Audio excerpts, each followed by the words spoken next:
Hello everyone, welcome to my YouTube channel. तो आज हम उस लेक्चर को कंटिन्यू करेंगे जो लास्ट क्लास हमने पेंडिंग छोड़ा था।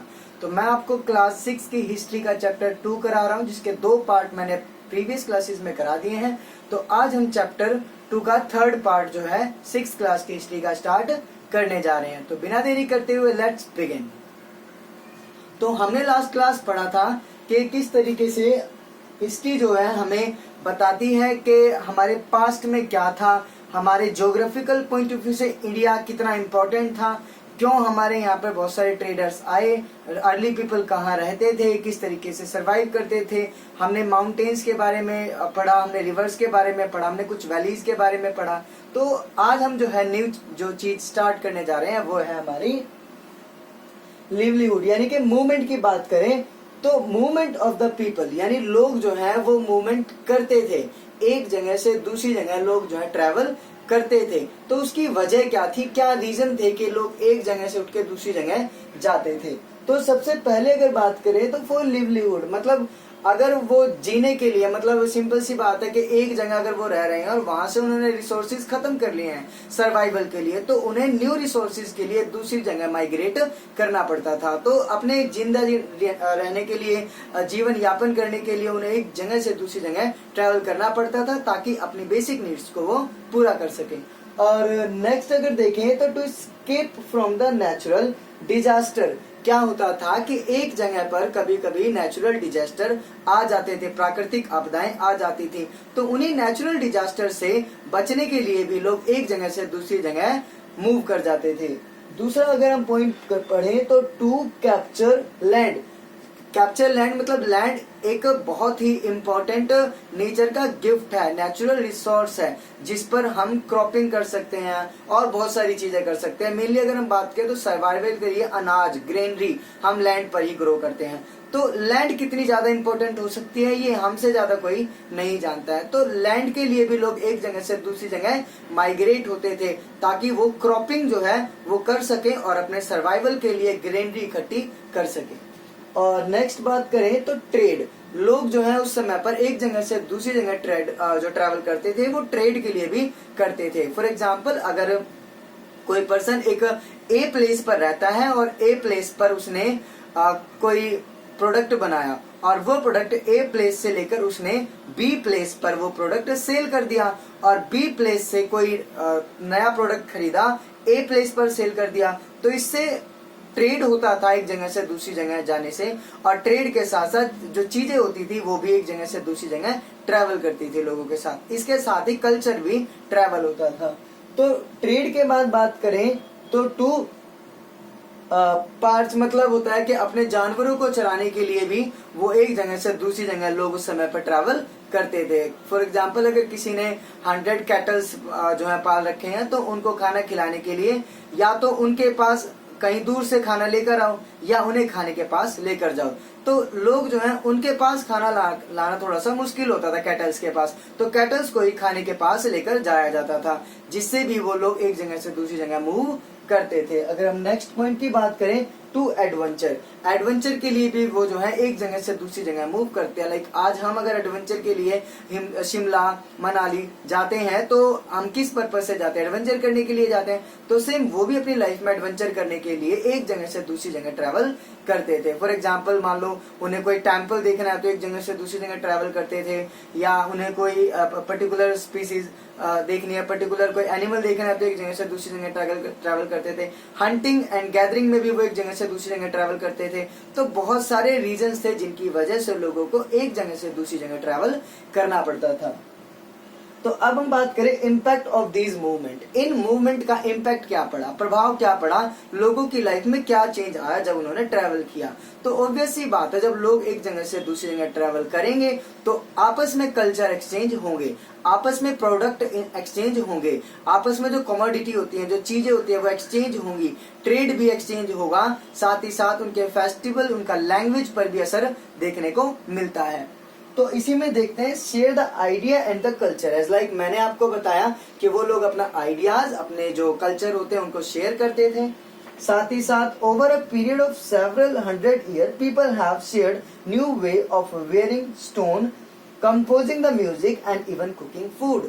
तो जब लोगों ने एक जगह से दूसरी जगह ट्रैवल किया तो उन्होंने बहुत सारी चीजें सीखी, लाइक उन्होंने म्यूजिक को कंपोज करना सीखा, उन्होंने कैटल्स को पालना सीखा, और उन्होंने स्टोन से किस तरीके से बर्तन बनाए जाते हैं या स्टोन से किस तरीके से हथियार बनाए जाते हैं वो सब उन्होंने सीखा। धीरे धीरे ट्रैवल करने से ही बहुत सारी डिस्कवरीज हुई और बहुत सारे इन्वेंशंस हुए।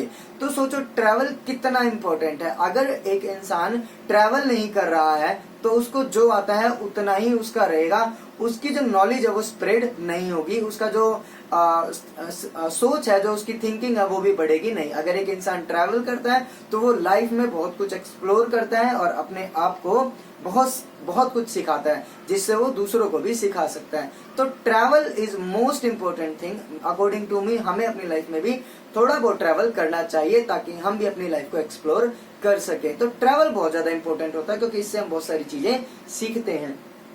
अब बात करें द सोर्स ऑफ हिस्ट्री के, बेसिकली जो हम हिस्ट्री पढ़ रहे हैं या हम जिसकी जानकारी ले रहे हैं, हमें पता चल रहा है पुराने टाइम में लोग कैसे रहते थे, क्या करते थे, कहाँ रहते थे। तो इन सब का सोर्स क्या होता है, कहाँ से हमें पता चलता है, हमने पढ़ा था। लेकिन अभी हम अगर बात करें तो आर्कियोलॉजिकल सोर्स क्या होते हैं। आर्कियोलॉजिकल सोर्स की बात करें तो हिस्ट्री के अंदर जो मेन सोर्स होते हैं प्रोवाइड कराने वाले, वो आर्कियोलॉजिकल सोर्स होते हैं। इसके लिए आर्कियोलॉजिकल सर्वे ऑफ इंडिया एक डिपार्टमेंट भी बनाया गया है जो हमें हिस्ट्री की जानकारी प्रोवाइड कराते हैं।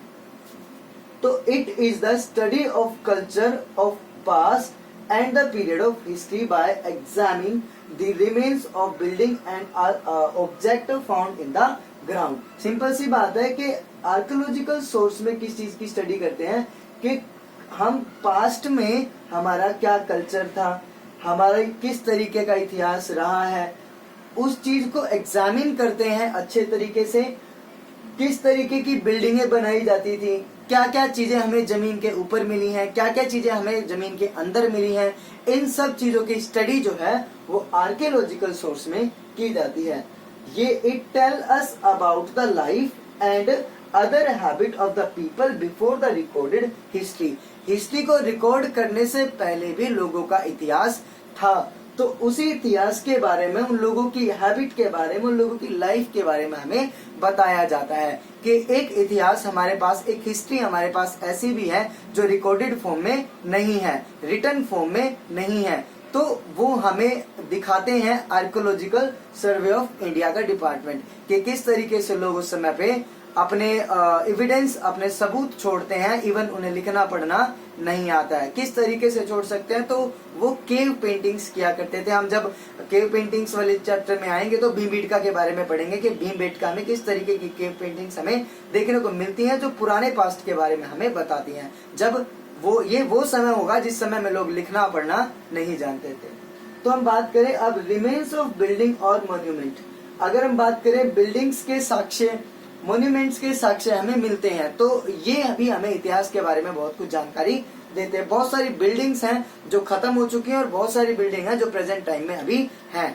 लाइक हम बात करें इस्लामिक दौर की, मतलब जब मुगल इस्लाम हमारे देश में आया था तो उस समय पे खिलजी वगैरह ने बहुत सारे मंदिरों को तोड़वा दिया, तो वो उनका वजूद खत्म हो गया। तो सोचो वो मंदिर थे, वो बिल्डिंग्स थी, और कुछ एक जो मुगल्स ने बनवाए जो आज भी हमारे सामने प्रेजेंट है, like Taj Mahal, like red fort, ये मुगल्स ने बनवाए थे, तो ये आज भी हमें देखने को मिलते हैं। तो remains of a building and the monuments, तो many buried under the Harappa and the Mohenjodaro and it may be still like Red Fort of Delhi, Taj Mahal in Agra।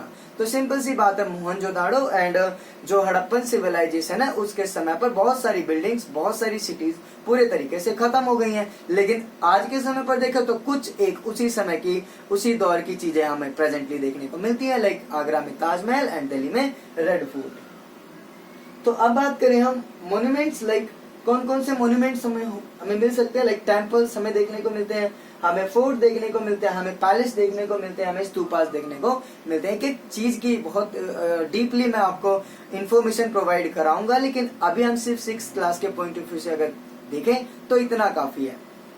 हर एक चीज के लिए अलग लेक्चर आपको टाइम टू टाइम मिलता रहेगा। बस लाइक, शेयर एंड सब्सक्राइब मुझे चाहिए, क्योंकि मुझे इसी से मोटिवेशन मिलता है।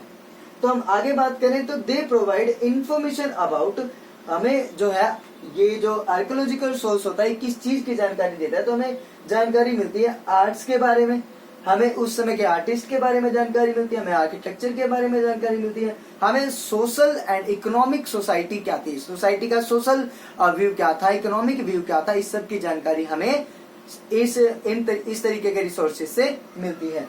साथ ही साथ हमें कॉइन से भी बहुत कुछ जानकारी मिलती है। जो पुराने समय में कॉइन होते थे उन कॉइन से भी हमें बहुत सारी जानकारी मिलती है। लाइक स्टडी ऑफ कॉइन, हम अगर स्टडी करते हैं कॉइन की तो स्टडी ऑफ कॉइन को हम जो है नमीमेस्टिक कहते हैं।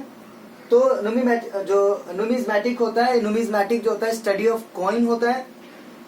It tell us about king, हमें ये किसके बारे में बताता है, हमें किंग के बारे में बताता है, हमें बताता है उनके एम्पायर के बारे में कि उन्होंने कितना बड़ा एम्पायर खड़ा किया है।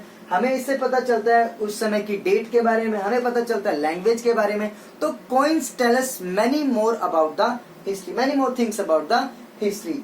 एंड ट्रेड के बारे में बताता है, रिलीजन यानी धर्म क्या होते थे उस समय पर बताता है, लिटरेसी के बारे में बताता है कि लोग कितना पढ़े लिखे होते थे, कितना पढ़े लिखे नहीं होते थे एक पर्टिकुलर टाइम पीरियड के दौरान।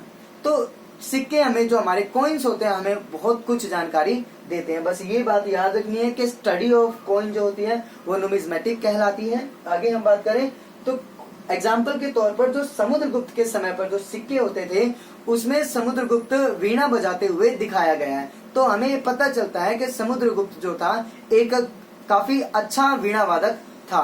क्यों? क्योंकि जो सिक्कों पर अगर वो वीणा बजाते हुए अपनी इमेज छपवा रहा है तो सिंपल सी बात है कि उसे अच्छे से वीणा बजाना आता होगा। तो समुद्रगुप्त के जो कॉइन देखने को मिलते हैं वो हमें बताते हैं कि समुद्रगुप्त एक अच्छा वीणा वादक था।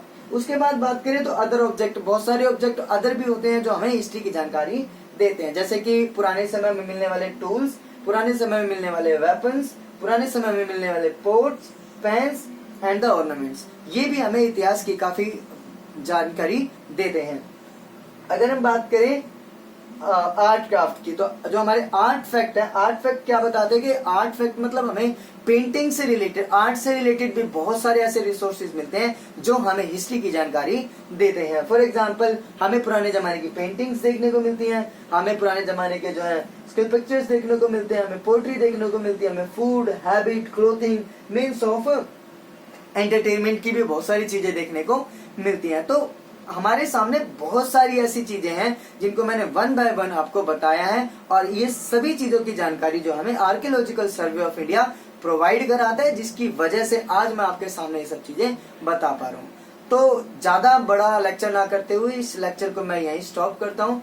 आगे की जो लेक्चर की सीरीज है वो आपको इसी तरीके से मिलती रहेगी। बस अपना प्यार बनाए रखिए। Thank you so much, bye bye.